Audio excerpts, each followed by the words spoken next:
When we get stuck in life, we start scrambling, start scratching, start grasping, trying to find a way to get out of that stuckness. And of course, because it doesn't feel good. And a lot of times I get messages from people, email from people, or coaching clients who will say, you know, why do I keep getting stuck? How does this keep happening to me? Why can't I do this or that? And I say, well, first of all, listen to the question that you're asking yourself. You're asking yourself to give you more validation, more reason, more meaning behind not being able to do something. When I say, well, why can't I do this thing? Or how is it that I keep messing this up? Your mind will give you an answer. Your mind will find an answer to that question. So we have to be careful about the questions that we ask ourselves. And so when we ask ourselves really good questions, it gives our minds, especially our unconscious mind, something to look for, something to sort for, information to sort for, to find an answer to that. Because one thing our minds do not like is missing information, not understanding something, confusion, gaps in our understanding.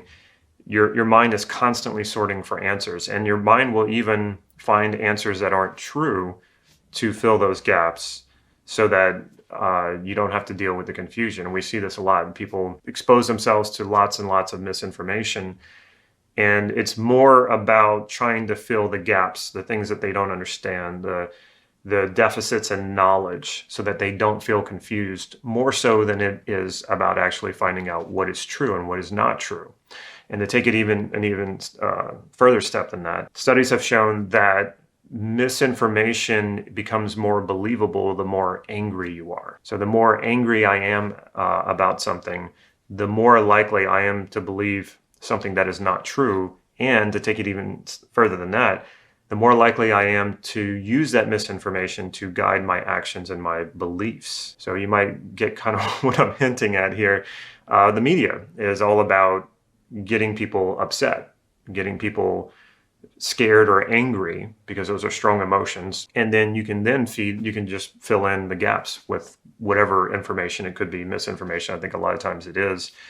And so that alters the way that the person will think and believe. Now, this also happens when we get stuck in life, or we're not living a life that is really fulfilling, or we're failing at things that we're trying very hard to do, and then we get angry, and then we're more willing at that point to believe things that aren't true. So when we ask ourselves bad questions like, well, why am I failing? Or why am I so bad at this? Your mind's going to find answers, and it doesn't matter whether or not it's true. You're just looking to fill in that gap, because the confusion is too painful. So we want to not do that.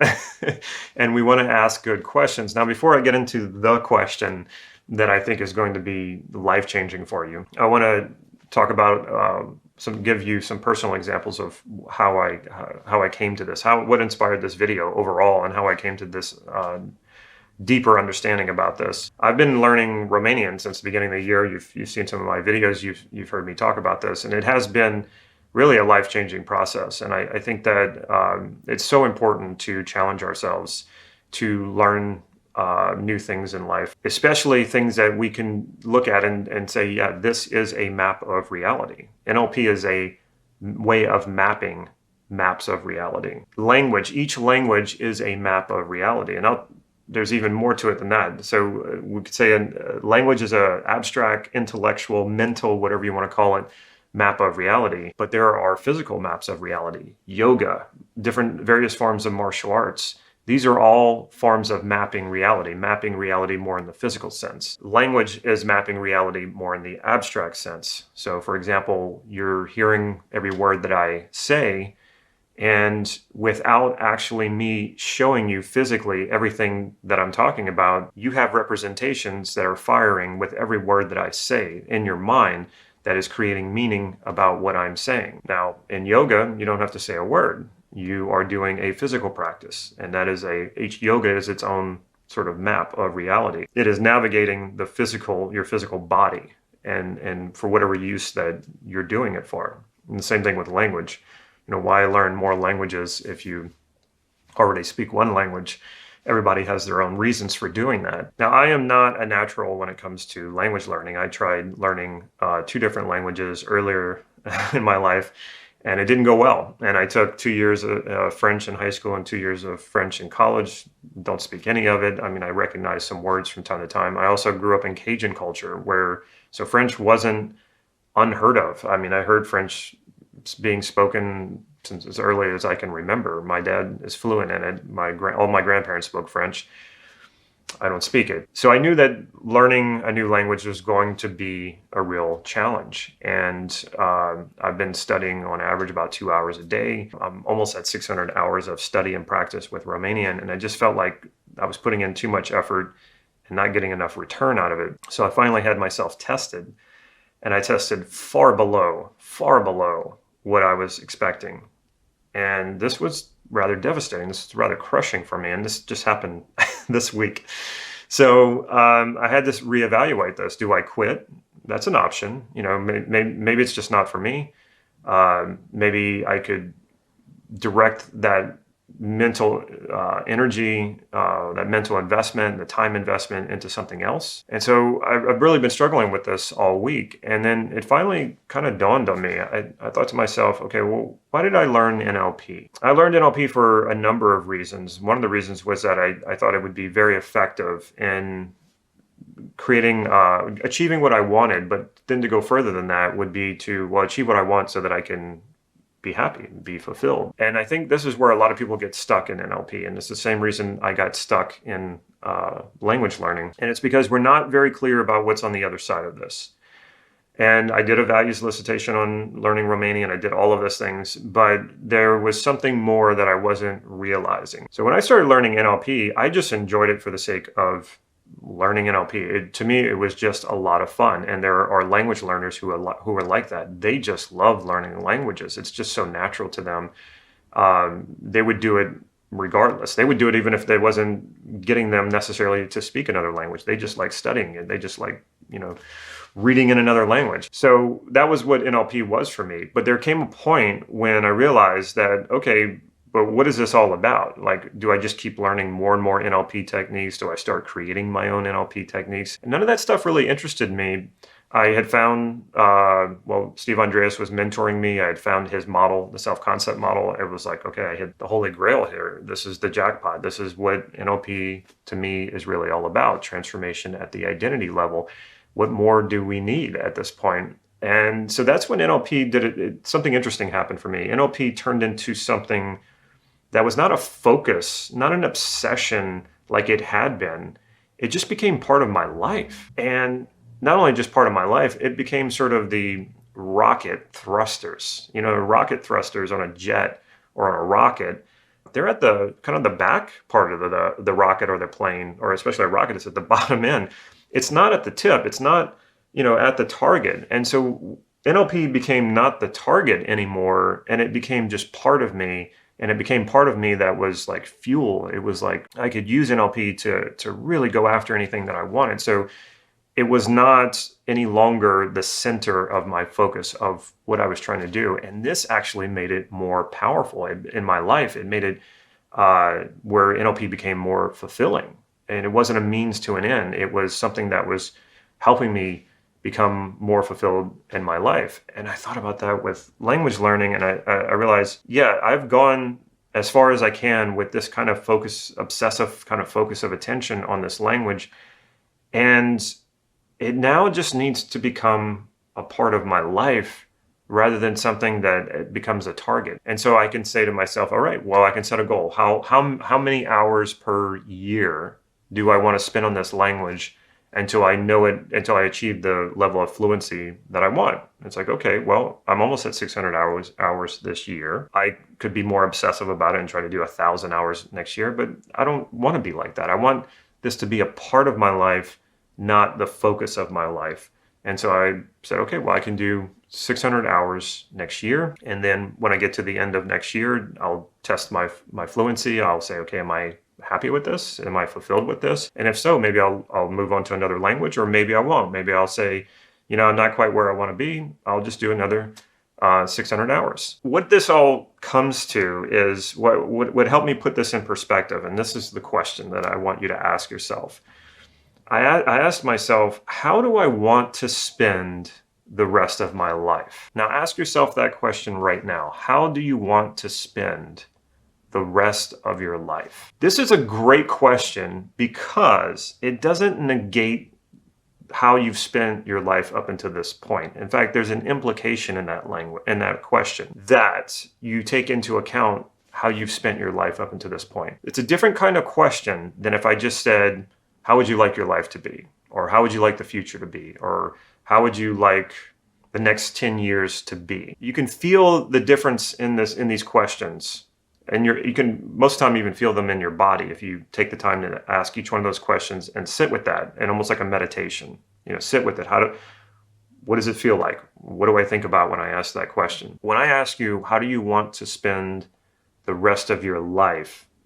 And it implies taking into account how you spent your life up until this point. I can't say exactly what your experience is going to be, but this could actually be a little hard for some people. It could be refreshing and relieving for a lot of people. For me, it was a refreshing question because then I put the language learning piece into perspective. And I thought to myself, okay, well, how do I want to spend the rest of my life? And so travel is a big part of my life already. I certainly want to keep doing that. And I want to get back to writing, and I want to write some books. I don't know how many. I just want to write books. I love creating videos. If you've seen some of my vlogs that I've done 2 for this channel, and I have another one coming up really soon.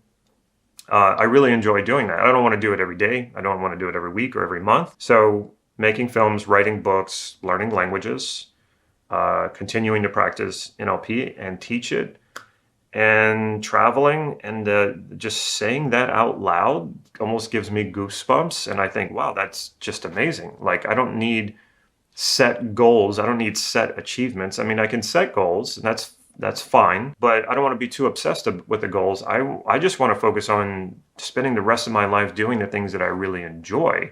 And the things that I really enjoy are really engaging life. Now, some of you might say, okay, well, how do I want to spend the rest of my life? I want to spend the rest of my life on a hammock in Hawaii, crazy wealthy. And that sounds nice, but I assure you, you probably would get very bored with that. That's not very engaging in life. That's not to say that there's anything wrong with it either. I mean, if you have that set up and you have that situation, great. Okay. But I mean, how long can you do that before you just go, I want to do something. Like, I want to do something that is engaging, that interests me, that's fun, or that I really enjoy. So when you ask yourself, how do I want to spend the rest of my life? Acknowledge that probably a lot of how you have spent your life hasn't been as fulfilling and as enjoyable as you would have liked it to have been.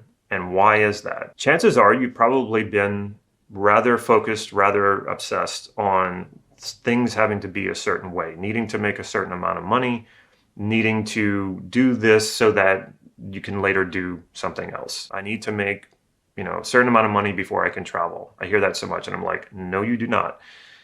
Travel, well, when we're not in a time of a pandemic, is so much easier than what you think, and can be so much more inexpensive than what you think. So we have a lot of these ways of saying, well, when this happens, then I can go do this. When I achieve this, then I'll allow myself to go do the fun things that I want to do. And I'm telling you right now that those things will likely never happen until you flip this paradigm and you say, okay, I've lived it up to this point. Is the way that I've been living it going to get me the rest of what I want? And if it's not, then it's time to make some changes. And mainly the changes have more to do with your mindset, how you're going to focus on this. Like for me, it was more a matter of putting these things in perspective. Do I want language learning to be the focus of my life? Because right now I'm frustrated that I'm not where I want to be with Romanian. No, I don't. And so I want to put it in perspective and say, okay, I will dedicate so many hours to practicing and learning that language. And I'll always be looking for more or better ways to make that time more efficient. But I'm going to put it in perspective, just like I did with NLP. I made it a part of my life, not the focus of my life. And when I did that, I understood NLP better. My practice got better. My teaching got better. Everything got better. So I don't know if that's going to happen with Romanian, but I'm at the point now where I got so frustrated with it that it needs to take a smaller role in my life. It needs to be a part of my life, not the focus, because I'm frustrated right now with it. And then as soon as I do that, though, I'm less frustrated with it. And if I'm less frustrated with it, then I'm more likely to learn it better.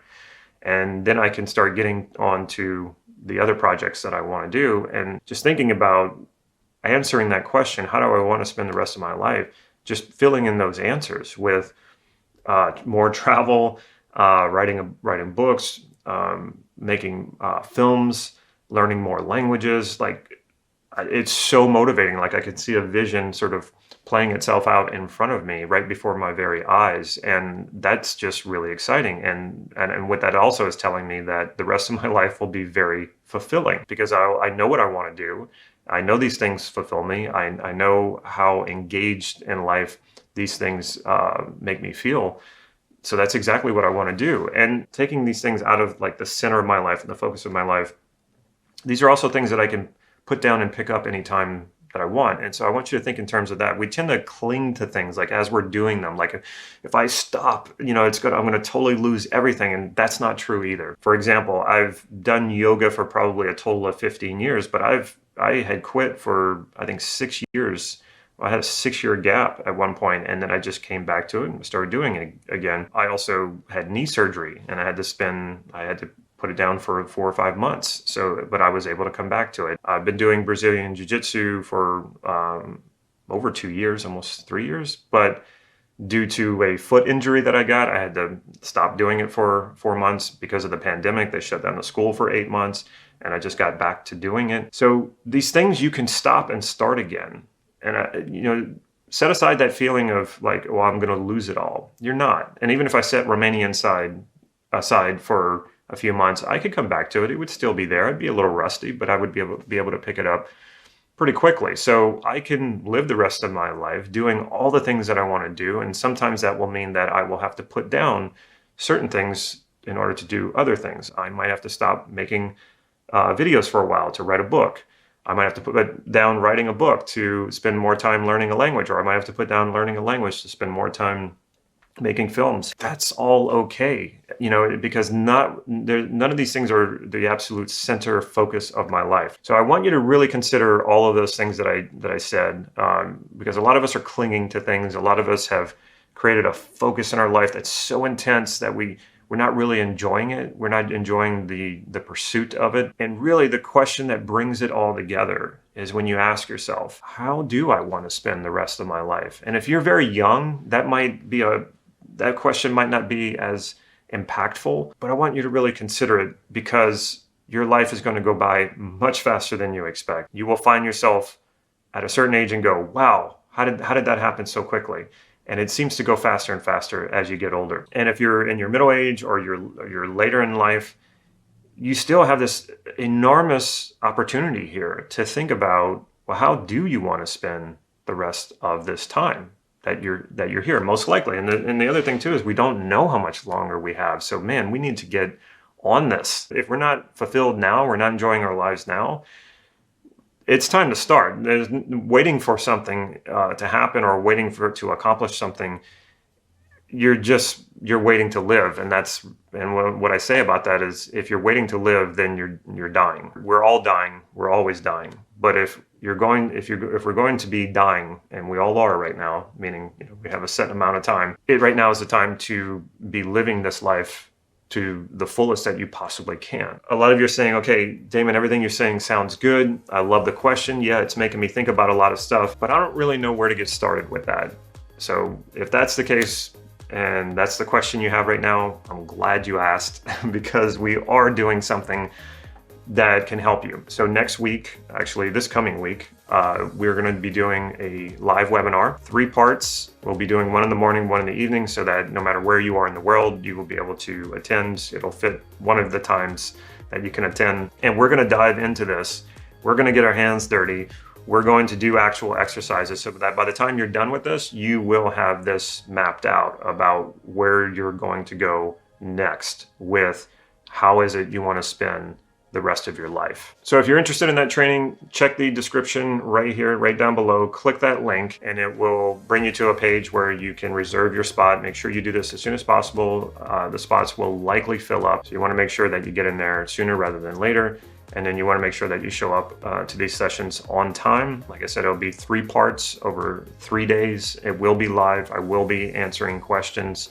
And like I said, you will get the tools, you will be doing exercises, and you will come out with a vision and the next steps for you to be clear about how you want to spend the rest of your life so that you can start executing that right now.